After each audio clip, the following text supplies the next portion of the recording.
सन 1954 में 92 यात्रियों के साथ एक फ्लाइट जर्मनी से ब्राजील की तरफ उड़ान भरती है। 18 घंटे का ये सफर था, लेकिन महीनों निकल गए, वो फ्लाइट कभी लैंड ही नहीं हुई। लोगों ने मान लिया था कि नीला आसमान उस फ्लाइट को निगल चुका है। फाइलें बंद, सेंटियागो की फ्लाइट्स पूरी तरह से बंद कर दी गई। लेकिन उसके बाद जो हुआ आप लोगों को सुनना चाहिए। ठीक 35 साल बाद सन 1989 में वही फ्लाइट ब्राजील के एयरपोर्ट पे लैंड करती है।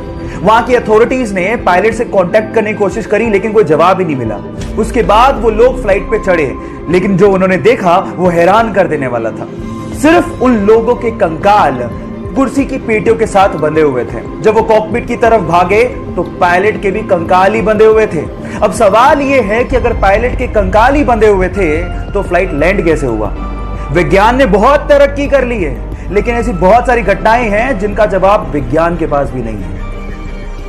अमेरिका में कोरोना वायरस के फैलने के बाद जहां पर लोगों को एक बोतल सैनिटाइजर की नहीं मिल रही थी, वहीं पर ही मैट कोली नामक एक बंदे ने अपने घर पे 17,700 सैनिटाइजर की बोतल इकट्ठा करके उसे अमेज़न पे सेलर आईडी बना के महंगे दामों में बेचने की कोशिश करी। इतने महंगे दाम होने की वजह से अमेज़न ने उसकी सेलर आईडी ब्लॉक कर दी।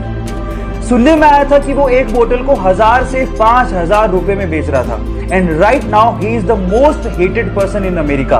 गाइज, अगर आप भी कुछ ऐसा करने की सोच रहे हैं तो रुक जाइए, फायदा मत उठाइए, कोरोना के खिलाफ जंग में साथ दीजिए।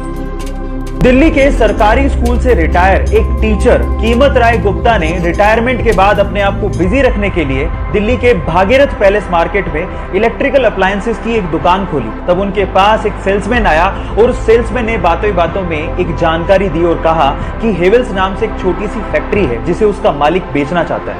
तब कीमत राय गुप्ता ने 7 लाख रुपए देके हेवेल्स नाम की एक छोटी सी फैक्ट्री को खरीदा और रिटायरमेंट के बाद भी अपनी मेहनत के दम पे उस फैक्ट्री को मुनाफे में लाके खड़ा कर दिया। और गाइज, आज वो इंडिया की दूसरी सबसे बड़ी इलेक्ट्रिकल अप्लायंसेस बनाने वाली कंपनी है, जिसका टोटल टर्नओवर 1000 करोड़ से भी ज्यादा है। एक इंटरव्यू में कीमत राय गुप्ता जी ने कहा था कि जो इंसान मेहनत करना जानता है और जो इंसान रिस्क उठाना जानता है, उसको सफल होने में कोई रोक ही नहीं सकता।